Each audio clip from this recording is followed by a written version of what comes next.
We got No George. That's What's Ian. going on, everybody? I'm, of course, Vito.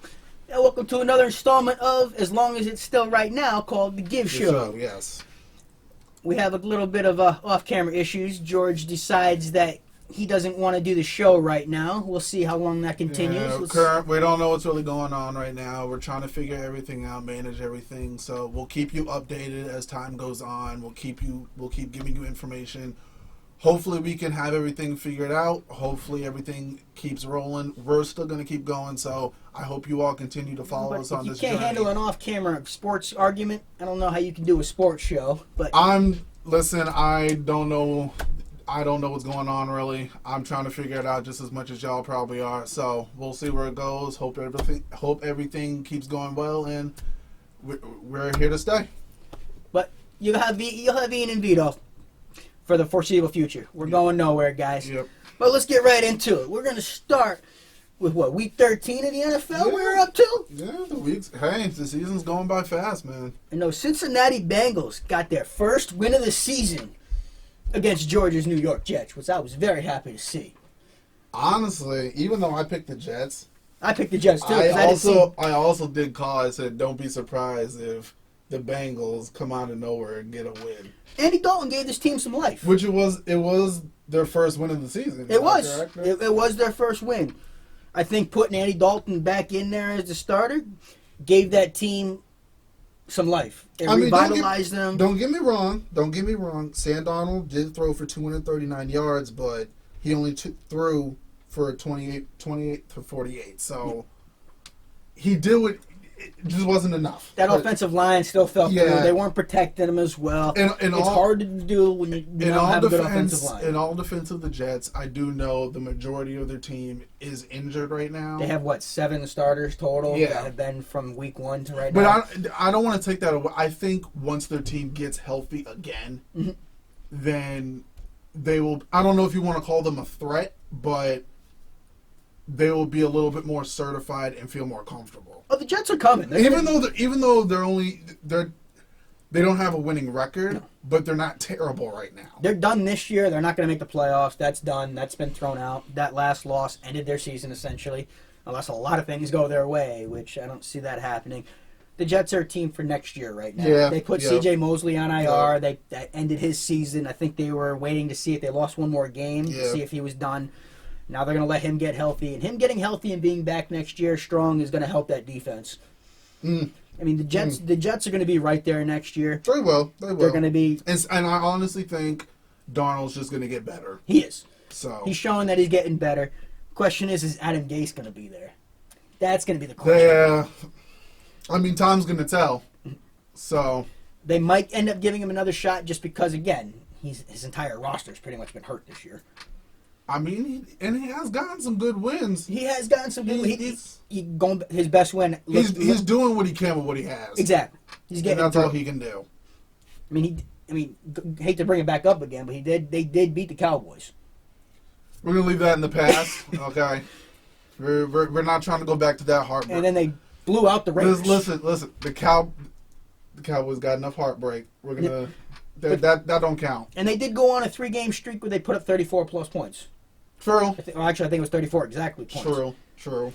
They blew out the Raiders. But so the Jets are going to be a team to look out for in the future. They really are. I would say that. Just this season, they're all done. And I'm happy to see the Bengals not going 0-16. No team likes going 0-16. Yeah.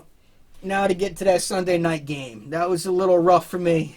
Still wearing my Brady jersey, even though people are hating on Tom right now. Listen, they're hating on Brady right now. Listen, Texans win against the Patriots 28-22. It was a close game. It was actually the Patriots. If Brandon Bolden comes down with that onside kick at the end of the game, Patriots might actually come down to win this. I mean, Brady did his usual 326 yards, 3 touchdowns. He threw that pick, but a lot of that, if you look at the play, it was on the rookie N'Keal Harry. He didn't box out the defender on the slant. He even admitted it as much after the game. He said I didn't see the film, but I could have used my body more. And Brady lit him up on the sidelines. Yeah. And that's been getting a lot of talk this week. How Brady was yelling at his receivers. That's his job. Brady hasn't done anything different than he has in the past. He's done this every single year. Well, when you're the quarterback, you're seen as the leader of the team. So you got to get even if you're screaming at your teammates, you got to motivate them somehow. Yep. You got to get them going. I mean, these guys are not getting separation. They're not getting, minus Jules. Jules is doing everything he possibly can, and that man is hurt. Yeah. He's being doubled and tripled coveraged. I mean, he's still getting open and scoring touchdowns. I mean, honestly, of course, I'm happy that the Patriots lost. Of course you are. Of course. I still feeling some kind of itching ways from wearing that Patriots jersey when I had to do it, so I ain't feeling that anymore. But I want to say about Deshaun Watson on the Texans. I'm not going to say he had a great game. To me, it just seemed like he matched what Brady did in order to win. He protected the ball. Yeah. He didn't turn over the ball. The Patriots didn't for I think one of the first games all season, they did not get a turnover. Yeah. That when they don't get the turnovers, that's what happens. And they couldn't get a key stop when they needed it. That trick play where Hopkins passed off to Watson for that touchdown, that was a sick play. I mean, Hopkins is clearly one of the best receivers in the league. He is. You have to give him credit. And he had 5 catches for 64 yards, and that's with Stephon Gilmore had the flu. I mean, 17 Patriot players did have the flu, and that is not something to just write off. That's a lot of players that had the flu. I just know there's a hell of a lot of people that are happy that the Patriots lost. Oh, of course they are. But at the end of the day, they're still 10-2. True. They're still 10-2. It's not like they're 2-10. Yeah, they're 10-2. That's true. I mean, it was a good game. Thank you, Texans. Thank you. You gave me something to smile about. So they did. The Patriots, they got to regroup this week. They got a tough game against Kansas City, but we'll get into that on our Saturday show. You got a big game coming up yourself in a couple of days. Thursday night, back-to-back Thursday night football. We got the Dallas Cowboys going in to Chicago. How you think they're going to fare? Vito, what can I say? You got to say something, man. You got to say something. What? It's like I don't even look forward to it. It honestly, I'm not scared of the Bears' offense. You're scared of that defense. I'm scared of the defense. Don't get me wrong. Dak, Khalil Mack is a beast. Stay on your feet. The O-line needs to protect Dallas, but I think we can win it. They can't. I think Zeke's got to establish the run game. Yes. The Cowboys have to let him establish the run game and not go away from him. If Zeke can get the ball going, they can work off that play action, and Zeke helps set up Dak. He does. If Zeke can get it going, Dak can hit Cooper. You can definitely tell that Dak feels more comfortable on the field when Zeke is there. Yeah, he definitely does. He does. But honestly, even though I want the Cowboys to win, be careful of Trubisky. Yep. I don't know if I might be walking back on what I've said earlier.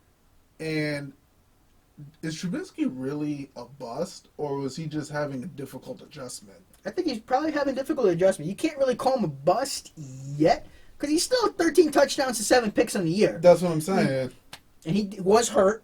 Let's not diminish the fact that this man was hurt. So maybe now he hears everybody talking crap about him, and he just wants to shut everybody up, which perfectly understand. Go out there and prove it on the field. Yeah, don't prove it against the Cowboys.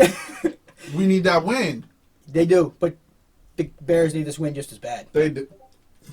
This is both teams need this to stay pace. No. First, let me just say, Cowboys need this. With how packed and stacked our team is, the Cowboys need this. The Cowboys should not be a 6-6 team. No, they should not be a 6-6 team. No, this is not a 6-6 roster. No. We've beaten all these busted teams, but we've lost against all the decent and good teams. Yep. I mean, you lost to Buffalo. We lost to the Jets. Yeah, you lost to the Jets. That was probably the worst loss of the season. Is that Jet game? Yeah. Game. That is the. I don't know. That is an ugly. I don't know. Loss Josh right Allen embarrassed us on Thanksgiving. He did, but that's also a 9-3 Buffalo team. True. Buffalo's been for real. They got that defense. I still can't believe we lost to the Jets. Yeah, that's the one that's going to hurt the most. And if the Cowboys end up losing that game coming up against Philly in a couple weeks, because that one's going to be for the division. Wait till we end up breaking that game down, because that one is going to be for the division. You think Garrett's going? Especially if he loses that game, yeah. But right now, I mean, Jerry Jones even came out and said Garrett's going to be coaching in 2020. He didn't say for the Cowboys. He didn't say. He did not say for the Cowboys. I did see a report that Amari Cooper wants to stay in Dallas. He does want to stay in Dallas. He says he loves it there. He wants to stay, so I'm happy to hear that. He might actually take a discount to stay. He might, yeah. Because he knows Dak got to get paid. That's the man throwing him the ball. Yeah, I don't know if Dak can pay no $40 million, though. He might have to. Damn. Quarterback set the market, man. Jared Goff set that. Honestly, imagine Dak gets the $40 million and then he just starts slinging. Yeah. I can see that. That could just be what clicks off on him. He should be slinging it now, trying to earn it. He should. But don't be like Jared Goff. No. Get paid and then don't do nothing. Get paid and then fall completely off the map. Yeah, don't do that. I mean, that Rams team is on a terrible. They're not the same. They're not the same Rams. They're not. They're not. They're not at all. But hopefully this is going to be a good Thursday. This might be one of the rare, really good Thursday night games, because they both have had a week off. Mm-hmm. They both played on Thanksgiving coming up. And it's going to be good to see two rested teams playing on Thursday night. Not they just played Sunday, quick turnaround. No, they actually had full rest. Mm-hmm. This is it's Thursday night game, but it's still full rested. Yep. It's going to probably be one of the best games of the season. Thursday night, anyway. And you gotta play in that cold, man. You do. And Jason Garrett actually had the Cowboys playing outside in the cold. That's good. You should have had them playing outside in the rain when we were going to go against the Patriots. I know, but it seems like too little, too late with Jason Garrett. Yeah. I mean, he's had 10 years there. I mean, you're the Cowboy fan. Would you want to see him back? I like Jason Garrett's personality, but I have seen the reports where players and reporters don't know if he can relate to other players. Mm-hmm. And some people were saying, oh, he can't relate to the black players. I'm like, I don't want to even bring that into it. Just if a coach doesn't relate to their players in general, you don't really have, where's your team? Yep. Players want to know that, all right, that's coach. Yeah. Exactly. So that your coach at the end of the day has got to be the leader. I'm not trying to slander Garrett's name. No, Jason Garrett he's actually a really good coach. He is, but not the best game manager. Dude, it's been a decade. It's 10 years. I mean, you're getting to the point. It's been a whole decade. You're almost getting to the point of Marvin Lewis territory. As sad as it is. Yeah. And Jason Garrett, he is a good dude. He really is a nice guy. And I think deep down, Jerry doesn't want to fire him. He doesn't want to. I think he's got a great relationship with him. Yeah, but at the same time, results have to happen. This is business. Jerry wants a Super Bowl before he, I think I'd like to see one more. I think he should like to see one more. Exactly. But sometimes tough decisions have to be made. I just want us to make it to the freaking playoffs. Which it might be hard. He might if he misses out in the playoffs. He's definitely not coming back. If he loses that Eagle game, he might get fired after that game. And that's scary because the Eagles are starting to get healthy again and figure their stuff out. So. Yep, they signed Lane Johnson to that big contract. Much as I don't want to give respect to the Eagles, I got to. You're gonna have to. You're gonna have to right now. I mean, the Eagles are starting to get healthy at the right time. True. They're starting to get it together. They're starting to come around. It's gonna be a big one. But that's it for the NFL right now. We actually got some baseball news for you guys right now. Hit him with it, Vito. Sandy Leon is no longer a Red Sox. He has been traded to the Cleveland Indians. I'm pretty sure that means that Christian Vasquez is now going to be instituted as the starting catcher. Mm-hmm. I don't know what they're going to do for a backup catcher. Not that that's a huge deal, but Christian Vasquez, he's earned that. As long as I like my Red Sox. As long as y'all successful, I'm good with whatever moves you make. They've actually tendered Jackie Bradley Jr. a contract, so they're planning on bringing him back as a center fielder. Good. I actually like JBJ. People want to get on his bat. It gets hot and cold. Yes, he's not the greatest hitter, but he is the perfect 8-hole, 9-hole hitter. He gives you great defense out in the field. I think he led all center fielders last year in assists. And every now and then he's going to come through with the hits. I mean, if he's helping the team be successful, which y'all complain about. If you need to rely on Jackie Bradley Jr. to carry your lineup, you're in trouble. Anyway, he shouldn't be the mainstay of your lineup. That's why you guys have guys like Mookie Betts, who hopefully we don't end up trading. Hopefully he ends up signing. But I got a feeling they're going to end up trying to trade Mookie Betts. Dang. But we got JD. You got JD Martinez, who's still there. Okay. He opted in. He's going to be a Red Sox. Hopefully he stays there. I like his bat there. He's not that great of a defender, but you're still going to have that bat there. You're still going to have Benintendi. You're still going to have Xander. They have guys that are going to be able to carry a lineup. Even without Mookie, this lineup is still going to be pretty deep. Depends. I just think they need to refilm that. If they're going to trade Mookie Betts, they have to retool that farm system. And there's actually a bunch of guys out there that got non-tendered. They got C.J. Cron that could maybe come in as a first baseman / DH to sit there and go with J.D. I don't want to really see J.D. out in the outfield when you have a great outfield as they have right now. J.D. actually hurts the Red Sox when he's in the outfield. I'd rather see him transition to be more of a first baseman DH type. Can he do it? Who knows? That's not exactly easy to do. I know he likes playing the outfield. That's why he'll play the part of what needs to be played in order to win. He will, and that's all you need. The Red Sox also got some good news on Chris Sale. Dr. James Andrews has cleared him to start throwing, which this early right now, that's really, really good. Yeah, because they're going to need Chris Sale. They need Chris Sale to be able to come through for them next year. This is going to be a big year for Sale. Agreed. He's got to live up to that contract.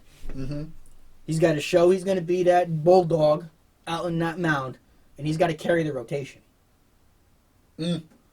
David Price is a great number 2. If we have Sale and Price leading that staff next year, they're going to be fine. And if they can end up grabbing one, I saw Tayshaun Walker got non-tendered. They got Kevin Guzman that got non-tendered. And Aaron Sanchez got non-tendered. Those are 3 former top prospects that are on the street right now. If the Red Sox can bring any one of those in, that's going to help bolster that starting rotation. Yeah. And they're going to be getting it going next year. What I want to see this team when they get into spring training is not be lackadaisical like they were last year. I want to see Alex Cora get them ready. They need to be ready to play. Yeah. Not 3 weeks into the regular season ready to play. They need to be ready to play out the gate. Want another World Series. We'd all love to see that World Series coming through. But it's always tough. Especially coming off the World Series, it's so hard to go back to back. I don't think it's been done since 98 and 2000 when the Yankees did it. Freaking Yankees did it. But it just shows how long it's been since it's even been done. And great, another shout out to the Washington Nationals coming through winning that World Series this year. I was happy to see you guys get it. I'm glad Houston didn't win another one. I really thought Houston was going to win it. I think we all did. But the Nationals came out and just said, "This is us," and they owned it. They did, and they owned it. So you sure. But let's get into the best moment of the show. Oh, boy. That hockey minute. Oh, boy. And we've had 2 games that played since we last had the show. And the Bruins had 2 wins. Oh, gosh. They hit them with it, Vito. Hit them with it. They were down 2-0 against those Rangers and came storming back. David Krejci with that game winner being set up by David Pastrnak, who is still going out of his mind.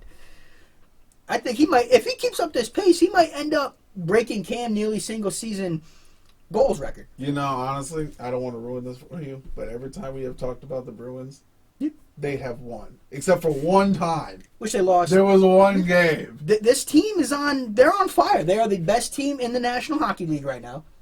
I think they've only lost, 3 games in regulation? It's insane what this team is. Yeah, 3 games. They've lost 5 games via, I think, 4 via shutout and 1 overtime loss completely. So they're still getting that point. Okay. They're getting full points 19 times. They're blowing away teams right now. I mean, the last time they played the Montreal Canadiens, they won 8-1. Wow. Montreal came in. The second game they came in, Montreal came in. Canadiens got handed their 8th straight loss, losing 3-1 to the Bruins again. The Bruins if they keep up this pace, they're going to run away with the Atlantic Division. People keep thinking that they're peaking too soon. I don't believe you can peak too soon in the beginning of the season like this. I understand what they mean by that. But everybody says that when you're going to tear. Because when sometimes teams or even a player comes out swinging hot in the beginning of the season, sometimes they cool off. They do. They do. So I can understand. I'm not saying it's going to happen. No. I can just understand that perspective. But David Pastrnak with already 42 points on the season. Wow.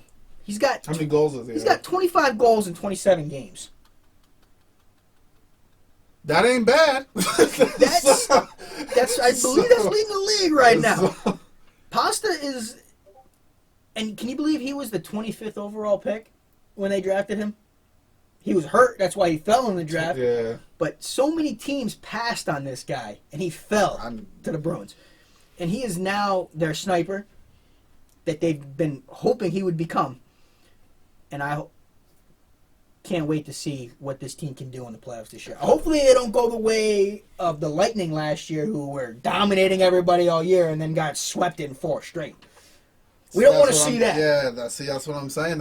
Sometimes that's how teams are. They dominate throughout the regular season, and when the game really matters, they're nowhere to be found.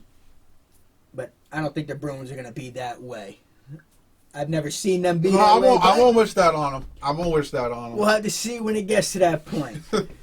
But that's all we got for you guys today. Yeah, today was a nice quick little update for you guys. Please like, comment, subscribe below. Keep that conversation going. Tweet at us, Facebook, hit us up. And also, remember, we do reactions now. So follow us on our reaction videos. Let us know what you want us to talk about. Exactly. It doesn't have to be just music. If you want something else, comedy, exactly. Yeah. anything really. If you want us to react to it, we'll try and fit it in. Tweet at us. We're always available. And we just want to keep the discussion live, keep conversations going. So give us your suggestions, and we'll keep giving you the news. Because again, we're here for you. Exactly. We're here for you. So, thanks again, guys. And just remember, we couldn't cut it playing. But now we talk about it. Later.